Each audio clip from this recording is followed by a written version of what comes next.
एक आदमी की वजह से आपका पूरा के पूरा परिवार तबाह। क्या था उस व्यापारी का नाम?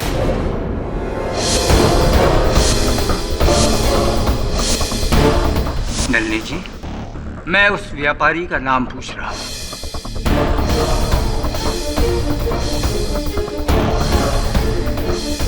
नलिनी जी, मैं आपसे बात कर रहा हूं।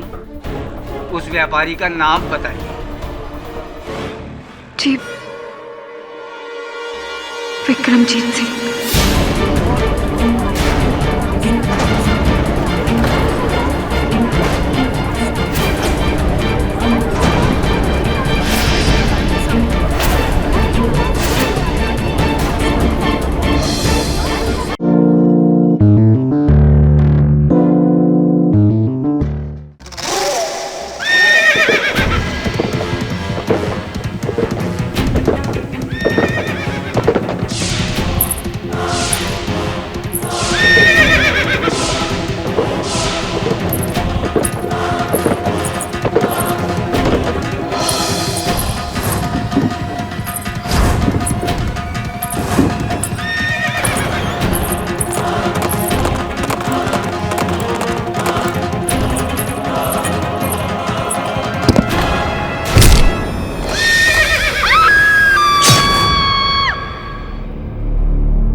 तुमने यहाँ आने की हिम्मत कैसे की?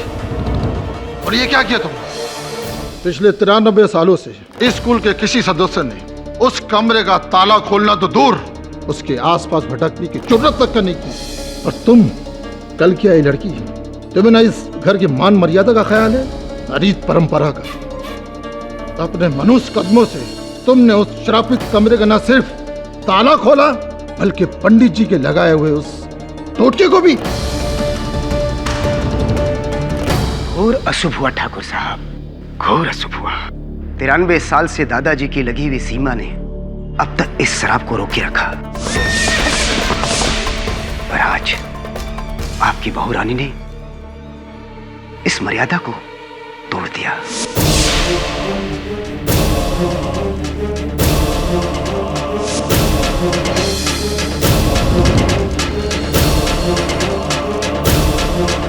पापा प्लीज, मैं आप सबसे नन्ही की तरफ से माफी मांगता हूँ। ये उसकी नादानी थी। इस इमरती के कहने पे आके उसने ये हरकत की। पापा हुकुम, हमें क्या पता था हमारी बातों का बहू रानी पे इतना असर होगा। हमें माफ कर दीजिए। पूंजा का शराब, अब तो सब मरेंगे बापू साहब।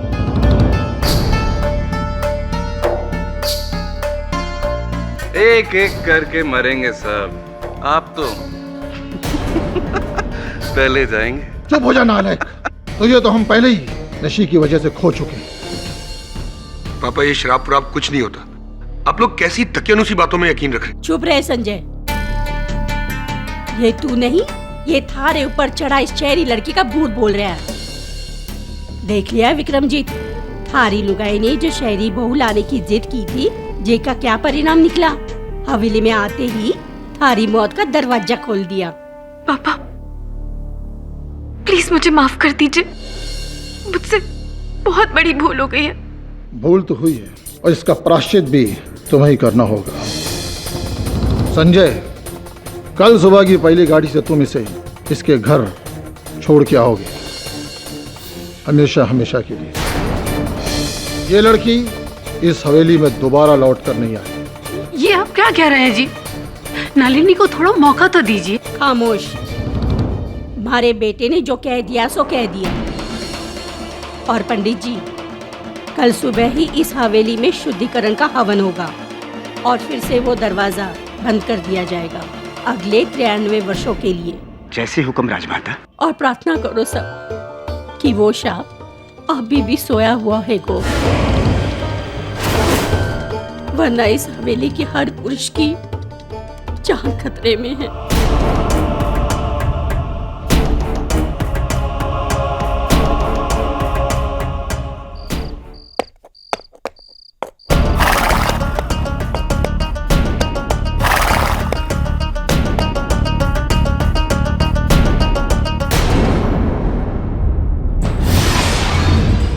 देता हूँ तुझे आज के बाद तेरे घर में पैदा मेरे हाथों मरेगा।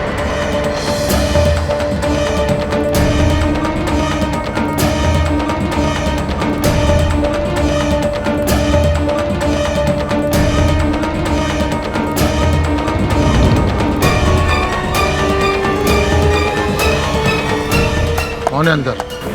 कौन है?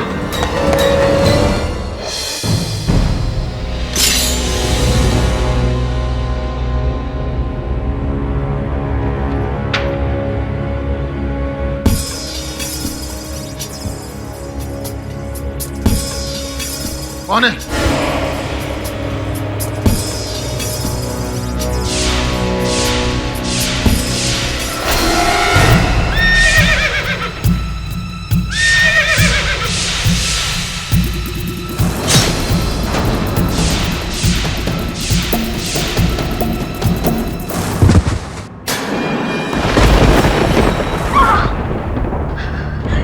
क्या हुआ माँ? फिर कोई बुरा सपना देखो क्या? सपना नहीं रतन, कुछ तो हुआ है, कुछ बुरा हुआ है। उस हवेली में लालच अपना फन फैलाए है। बहुत बुरा होने वाला है, बहुत बुरा होने वाला है।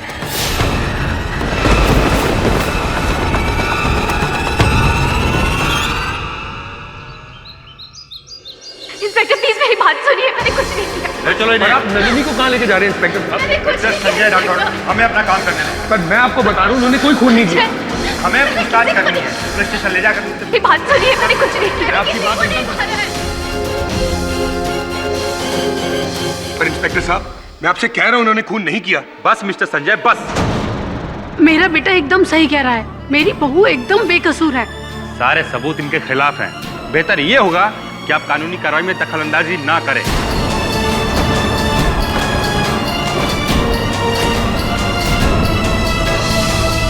ले चलो इनको। इंस्पेक्टर सुनिए, संजय, संजय, संजय।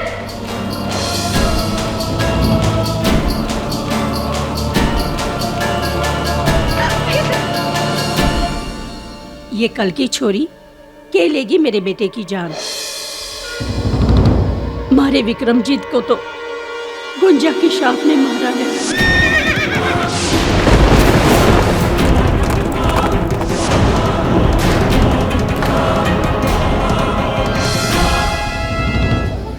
पूजा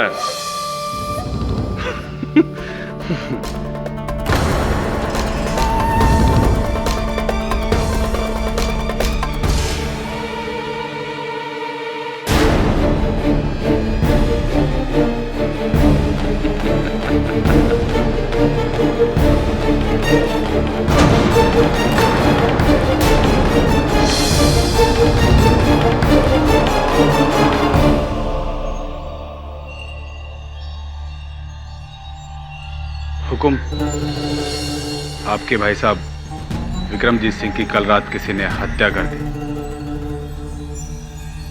उसी कमरे में? जी, उसी तांत्रिक हुंजा के कमरे में।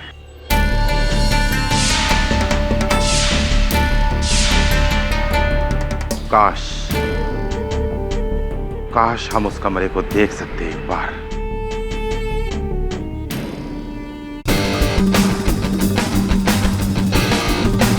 वरुण, ये संजय है, मेरे साथ अजमेर में या मेयो कॉलेज में थे। तुम 2-3 वर्ष ही जूनियर थे मुझसे ना? Right. Hi, is everything okay? सब ठीक है? नहीं, सब ठीक नहीं है वरुण। इनकी पत्नी जी नलिनी जी को इन्हीं के पिताजी की हत्या के आरोप में पुलिस ने गिरफ्तार किया है। पर केडी, नलिनी मेरे पिता अपने ससुर का खून क्यों करेगी? केडी, मेरी वाइफ एक MA टॉपर है, पढ़ी लिखी हिस्टोरियन है, मुंबई यूनिवर्सिटी में प्राचीन सभ्यता पे लेक्चरर है। इतनी सभ्य लड़की क्या ऐसी हरकत करेगी? मेरे पिता की पीठ में खंजर घोपेगी? तुम्हें किसी पर संदेह है? सारे या तो घर के लोग हैं या पुराने वफादार, पता नहीं। दादी साहब का तो ये कहना है कि ये सब हुंजा का शराब है। हुंजा कौन है? क्या है उसकी कहानी? आज से तकरीबन 93 साल पहले 1919 के करीब, जब मेरे परदादा श्री मोहर सिंह जी और भवरी देवी इस हवेली में रहा करते थे, ये उस वक्त की कहानी। परदादा साहब का कोई वारिस नहीं था। सालों की मिन्नतें और फरियादों के बाद भी उन दोनों की झोली खाली थी। पीर फकीरों के पास भटकते भटकते वो पहुंचे नहाड़ घर में एक तांत्रिक हुंजा के पास। हुंजा ने उन्हें भरोसा दिलाया कि वो अपनी काली शक्तियों से वो उनके घर में औलाद की खुशी पैदा कर देगा। इसलिए उन्होंने हुंजा को अपनी हवेली में एक कमरा दे दिया। वो रोज रात को वहां पर जप करता, तंत्र मंत्र पढ़ता। ओम ह्रीं क्लीं चामुंडाय विच्चे फट स्वाहा। ओम ह्रीं क्लीं चामुंडाय विच्चे फट स्वाहा।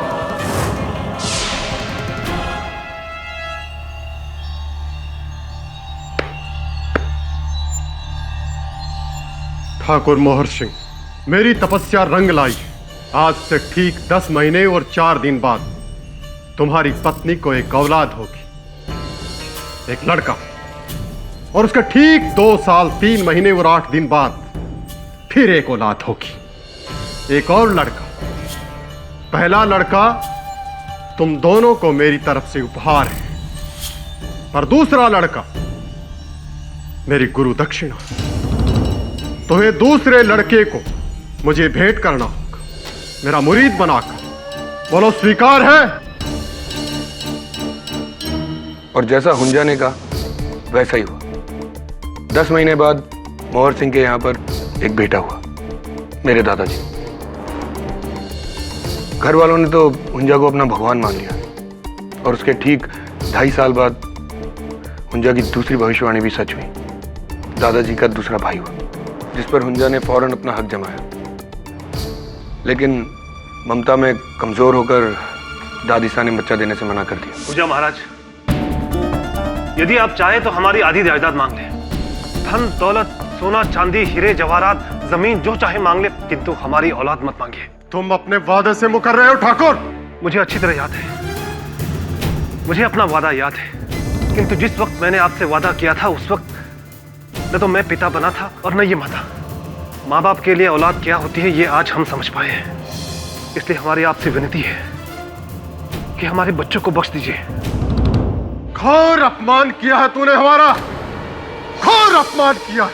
ये मेरा श्राप कि इस घर में पैदा होने वाला मर्द मर जाएगा, मर जाएगा।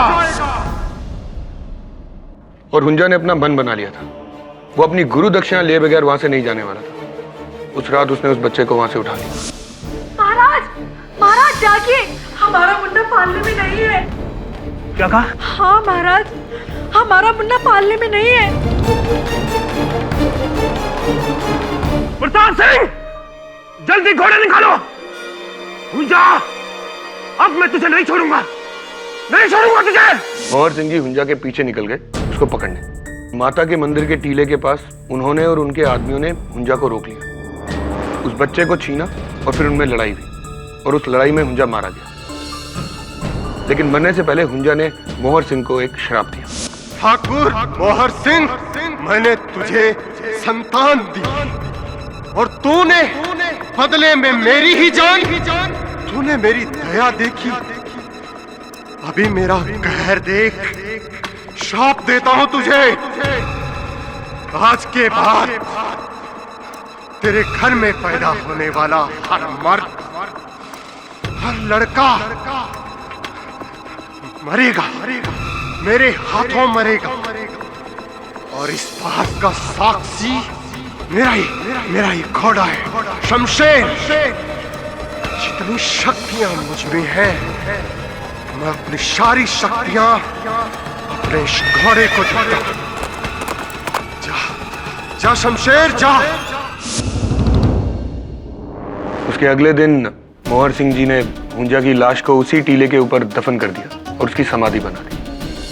और हमारी हवेली में जो कमरा उन्होंने हुंजा को दिया था वो कुल पंडित द्वारा शुद्धि करवा के एक टोटका लगवा के उसको बंद करवा दिया गया और ये हुक्म दिया गया कि ये दरवाजा अब कभी नहीं खुले। और फिर नलिनी जी ने अपनी जिज्ञासा के चलते वो कमरा खोला। उसी समय में उसी कमरे में तुम्हारे पिताजी की हत्या हुई। हैरत की बात यह है, जब तक वो कमरा बंद था हमारा वंश सुरक्षित था, किसी को कुछ नहीं हुआ था। लेकिन जब से वो दरवाजा खुला है, पता नहीं मैं क्या कहूं केडी। या तो ये किसी श्राप के कारण है या किसी इंसान के कारण, मुझे कुछ पता नहीं। लेकिन मैं एक बात जानता हूं, नलिनी ऐसा नहीं कर सकती। वो मेरे पिता को कभी नहीं मार सकती। संजय, अदालत में इस श्राप का विवरण करना तो प्रश्न से बाहर है। अदालत इन बातों में नहीं मानती।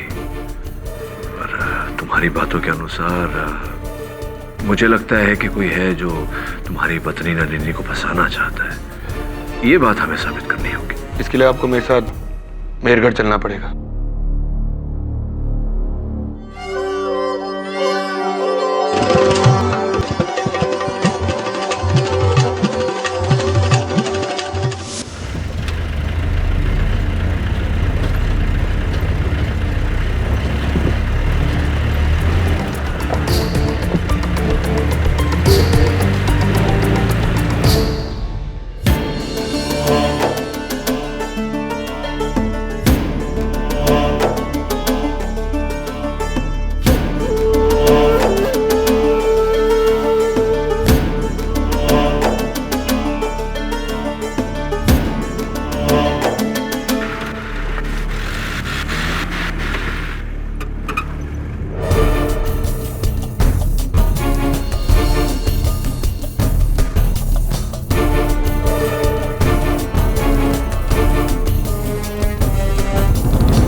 कोई व्यक्ति आया था यहाँ जो छड़ी के सहारे चलता है। छड़ी के निशान है वहां। छड़ी तो मेरे चाचा जी इस्तेमाल करते हैं, मेरे पिताजी के छोटे भाई गौरव सिंह जी। पर उनकी और पिताजी की कभी नहीं बनी। पर छोटे हुकुम हुंजा की समाधि पर क्यों आएंगे? वो भी मृत्यु के इतने समय बाद। जो भी आया था यहाँ घोड़े पर आया था। घोड़े की नाल के निशान भी है। शमशेर? शमशेर कौन? हुंजा का घोड़ा। विक्रम सिंह जी, आप भी कैसी बातें करते हैं? एक घोड़े की उम्र 30 साल होती है और ये कहानी 100 साल पुरानी है। आपको क्या लगता है घोड़ा अभी तक जिंदा होगा? कुछ बातें समझ और सूझबूझ से परे होती हैं छोटे हुक्म। मरने से पहले हुंजा ने अपने घोड़े शमशेर से कहा था कि अब उस श्राप का रखवाला वही होगा। उसने अपनी सारी शक्तियां अपने घोड़े को दान में दे दी थी। हवेली में तो अब भी यही कहते हैं कि जिसने एक बार शमशेर को देख लिया वो अगले दिन का सूरज नहीं देखेगा। ये हम अदालत में कह सकेंगे?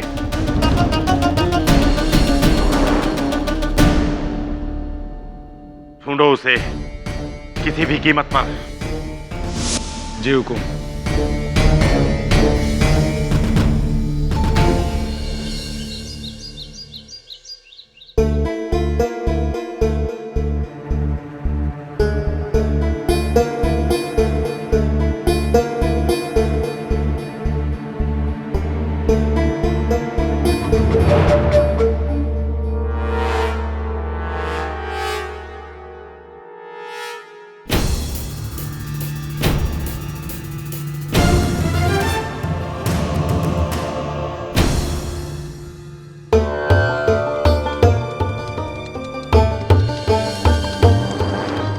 हमारे राजमाता, ये हमारी मां सा।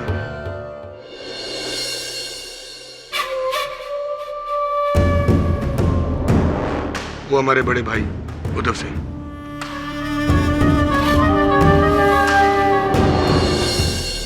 यही वो जगह है सर जहां पर पिताजी की लाश मिली अगले दिन। इस कमरे की किसी वस्तु को किसी ने छुआ या हिलाया तो नहीं? नहीं तो बस आखिरी बार मालिनी यहाँ आई थी, उसके बाद पिताजी। हम में से कोई भी यहाँ पर। क्या ये तांत्रिक हुंजा और उसके घोड़े का चित्र है? जी हाँ। लगता है इस चित्र को किसी ने हिलाया है, क्योंकि इसे लटकाने से पीछे दीवार पर जो आकार पड़ी है वहां से ये तिरछा है। पर हुंजा की तस्वीर कोई क्यों हिलाएगा?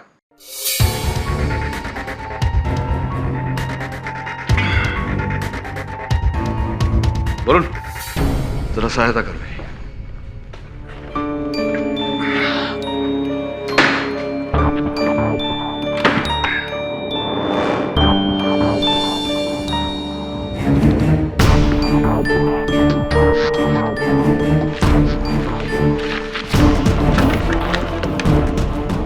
ये तो कोई कानूनी कंसर्ट है।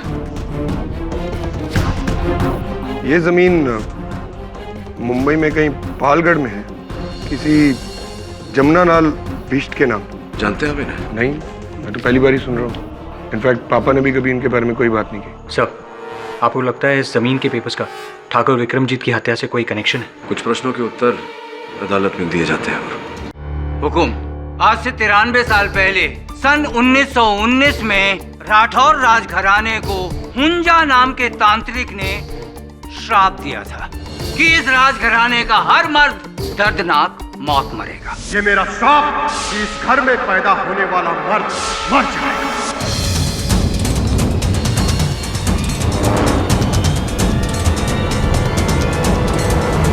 फिर अचानक आज से 7 दिन पहले ठाकुर विक्रमजीत सिंह की लाश उनकी अपनी हवेली में हुंजा की कोठरी में ही मिलती और उनकी पीठ पर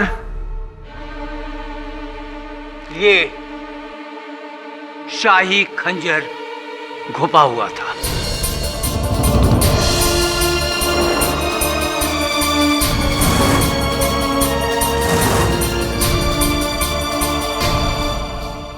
मेहरगढ़ के लोगों का यह भी मानना है कि हुंजा की आत्मा ने लौटकर ठाकुर विक्रमजीत सिंह से बदला लिया और अपना श्राप सच साबित किया। पर 100 बात की एक बात, आज के युग में मैं और आप इस कहानी पर कैसे विश्वास कर सकते हैं, जबकि ये कहानी कुछ और ही बयान कर रही है। हुकुम, इस खंजर पर किसी तांत्रिक हुंजा के निशान नहीं, इस लड़की की उंगलियों के निशान।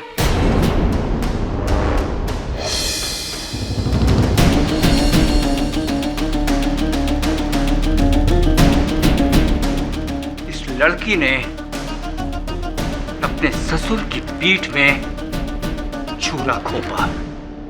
जी नहीं, मैंने उनकी हत्या नहीं की है। ये लड़की मिस नलिनी रूंगटा मुंबई से 3 साल पहले ये श्रीमान संजय सिंह राठौर से मुंबई में मिली एक पार्टी में। बात दोस्ती में बदली, दोस्ती प्यार में, और फिर प्यार परवान चढ़ा, और इस हद तक कि 4 महीने पहले ये बहू बनकर मेहरगढ़ की हवेली में आ गई। और तब से आज तक इन्होंने इस हवेली के कायदे कानून और रस्मों तक का पालन नहीं किया, जबकि ये उल्टे। जज साहब, प्लीज मैं कुछ कहना चाहती हूँ। सर, मैं एक हिस्टोरियन हूँ और बचपन से ही मुझे प्राचीन काल और इतिहास का बहुत शौक रहा है। और जब शादी करके मैं इस हवेली में आई तो हमारी नौकरानी इमरती से मुझे उस बंद कमरे के रहस्य के बारे में पता चला।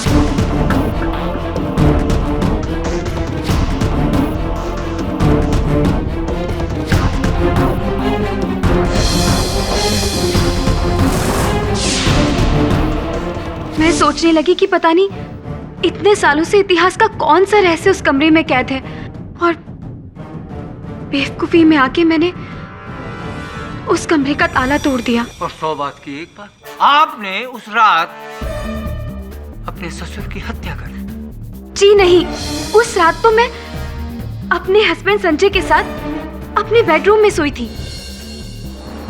तो फिर इस खंजर पर आपकी उंगलियों के निशान कैसे? इस खंजर पर इनकी उंगलियों के निशान इस कारण है क्योंकि सर्वप्रथम बार जब ये उस कक्ष में गई थी, इन्होंने मेज पर से ये खंजर उठाई। स्पष्ट है कि इसी बात का लाभ उठाकर किसी ने इन्हें फंसाया है।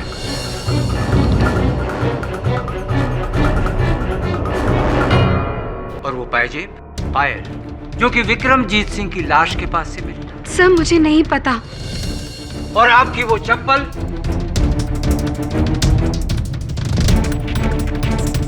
ये चप्पल जिसपे विक्रमजीत सिंह के खून के निशान थे। मुझे नहीं पता ये सब कैसे। तो आपके पास एक ही जवाब बचा है कि मैं नींद में थी, उठी, मैंने खंजर उठाया और विक्रमजीत सिंह का खून कर दिया। मिस्टर झांझर, हत्या का उद्देश्य क्या है इस केस में? क्यों करेगी ये अपने ससुर की हत्या? क्या प्राप्त होगा इन्हें ऐसा करके? अपने पति का सुख या परिवार वालों की प्रशंसा? क्यों अपने ही हाथों से ही अपने जीवन का सर्वनाश करेंगी? क्यों करेंगी ऐसा? इनके जीवन का सर्वनाश तो उसी रात को ही हो गया था। इनके घर वालों से पूछ लीजिए। ठाकुर उदय सिंह राठौर। जी, उस रात पापा ने कहा था कि संजय, कल सुबह की पहली गाड़ी से तुम इसे इसके घर छोड़ के आओगे, हमेशा हमेशा के। यानी कि नलिनी जी और संजय का रिश्ता खत्म। जी,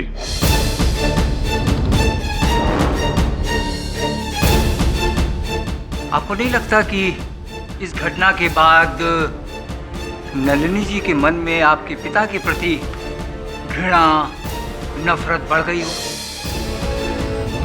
हुकुम, एक औरत से उसके पति को छीनना ये कोई साधारण घटना नहीं है। जी, मैं भी मानता हूं। नलिनी ने ही पापा की जान ली।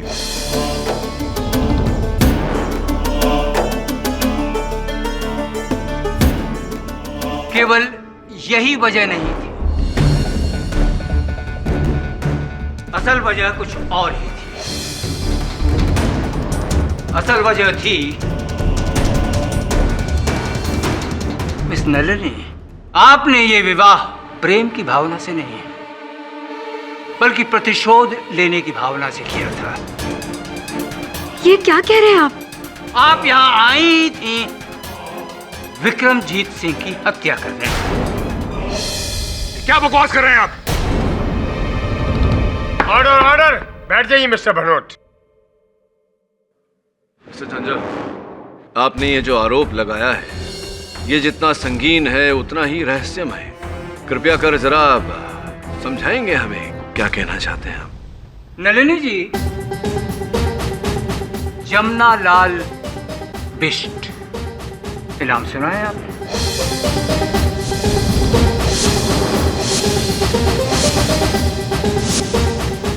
क्या हुआ पाठक जी, ये नाम आपने पहले सुना है?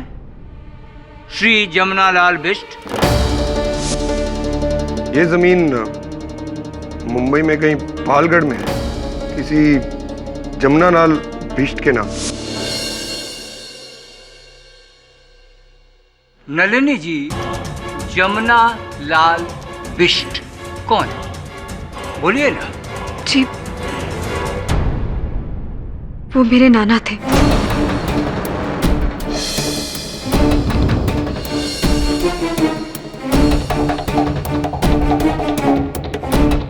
आज से 30 साल पहले मुंबई के बाहर उनकी करीब 400 एकड़ जमीन थी, पालघर के पास।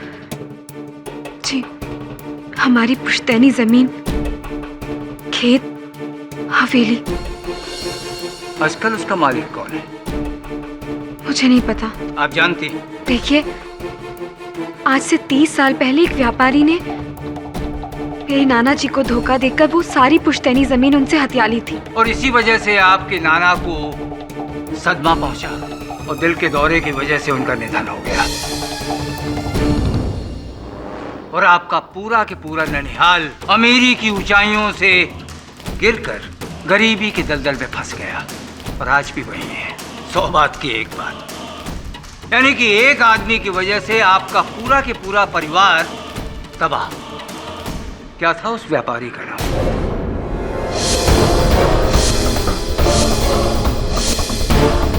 नलिनी जी, मैं उस व्यापारी का नाम पूछ रहा हूं।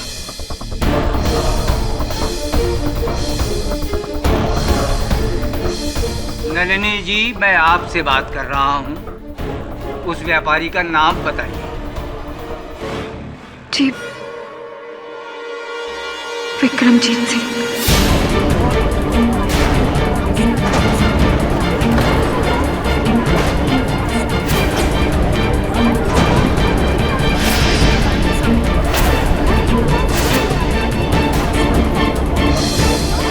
विक्रमजीत सिंह राठौर।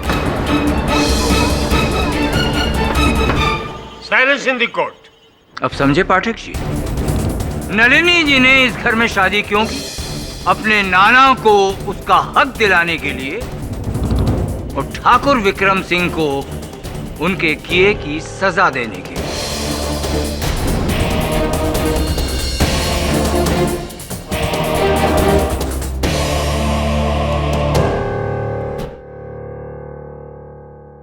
नलिनी जी, हमें इस राज के बारे में कभी पता नहीं चलता अगर हमारे हाथ वो चिट्ठी नहीं आती जो आपकी अलमारी से आपकी और चीजों के साथ हमें मिली। कैसी चिट्ठी? क्या लिखा है उस चिट्ठी में? हुकुम।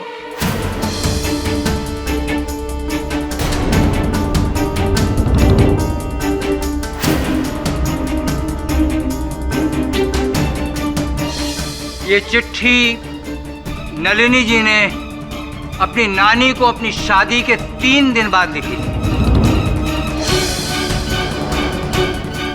और ये हैंडराइटिंग नलिनी जी की है, इसकी तकसीद हैंडराइटिंग एक्सपर्ट ने की है।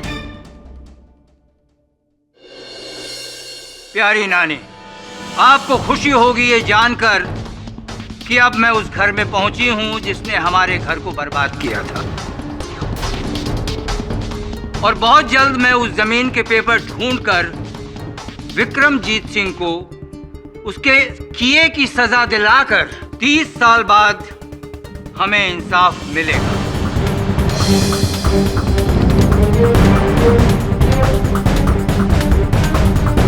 और ये है इसका इंसाफ, वो खंजर।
एक बार मुझसे कहा था कि तुम्हें इंसाफ चाहिए।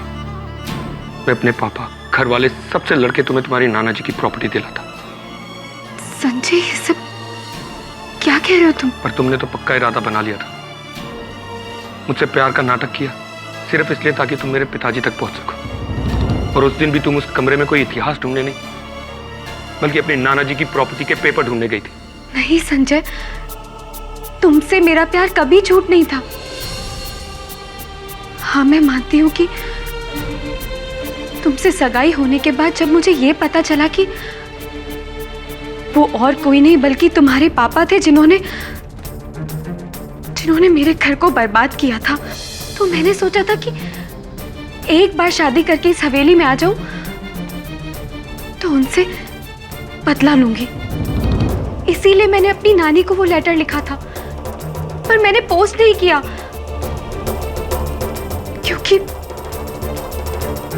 क्योंकि मैंने अपना इरादा बदल लिया था। मैं तुम्हें दुख नहीं देना चाहती थी। इनफैक्ट मैं तुम्हें सब कुछ बता देना चाहती थी, पर झूठ झूठ सब झूठ। मुझे तुम्हारी किसी बात पे कोई भरोसा नहीं। उदय भैया शुरू से कहते थे कि पिताजी का खून तुमने किया, और मैं तुम्हें बचाने के लिए शहर गया, केडी के पास गया। तुमने मुझे बहुत बड़ा धोखा दिया, बहुत बड़ा। Sanjay listen to me. Sanjay, मैंने नहीं मारा उनको। संजय,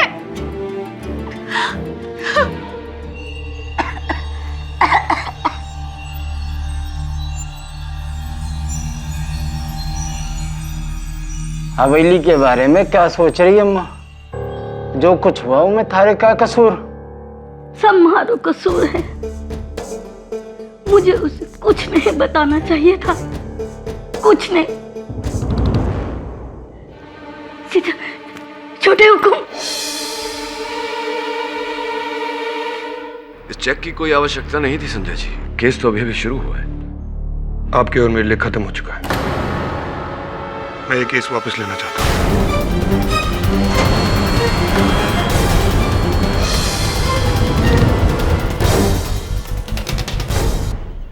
लेकिन जिसकी दुहाई देके मैं आपके पास आया था, उसी पे मुझे खुद यकीन नहीं रहा, तो आप केस लड़के क्या करेंगे? आप यहाँ आए उसके लिए आपका बहुत बहुत शुक्रिया, पर अब आप यहाँ से जा सकते हैं। नलिनी को उसकी किए की सजा कानून देगा। देखिए संजय जी, नलिनी निर्दोष। जा सकते हैं मिस्टर पाठक।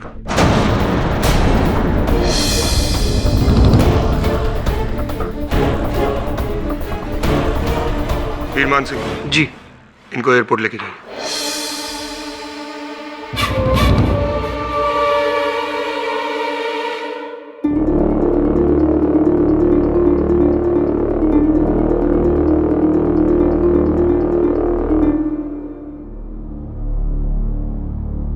केडी साहब, पहली बार बिना केस सॉल्व किए हमें वापस लौटना पड़ रहा है। It's always the first time.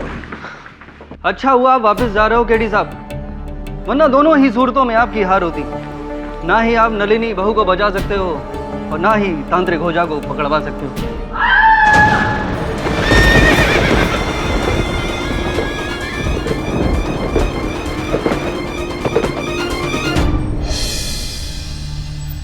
उठिए मौसा। हुंजा का घोड़ा, उसका घोड़ा।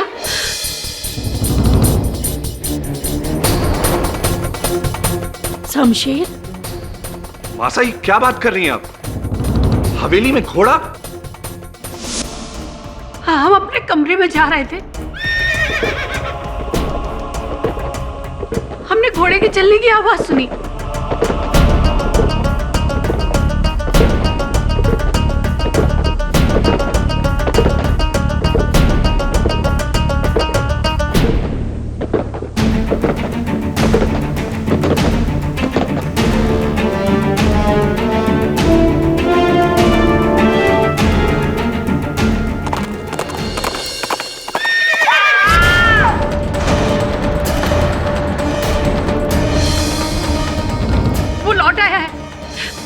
का घोड़ा, उसका श्राप,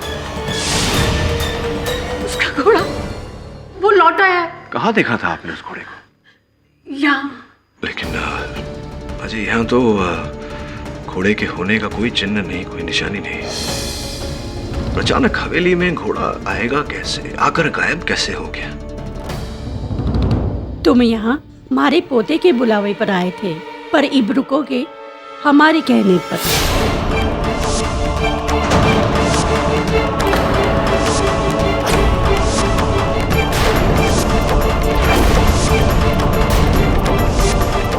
अपने बेटे की लाश को देखा है हमने, और एक माँ होके इतो ही कह सकते हूँ कि उसकी मौत कोई आम मौत नहीं थी। थारे को हमारे बेटे के हत्यारों को ढूंढना ही होगा। विनती है, फिर चाहे वो इस दुनिया का हो या किसी और दुनिया का।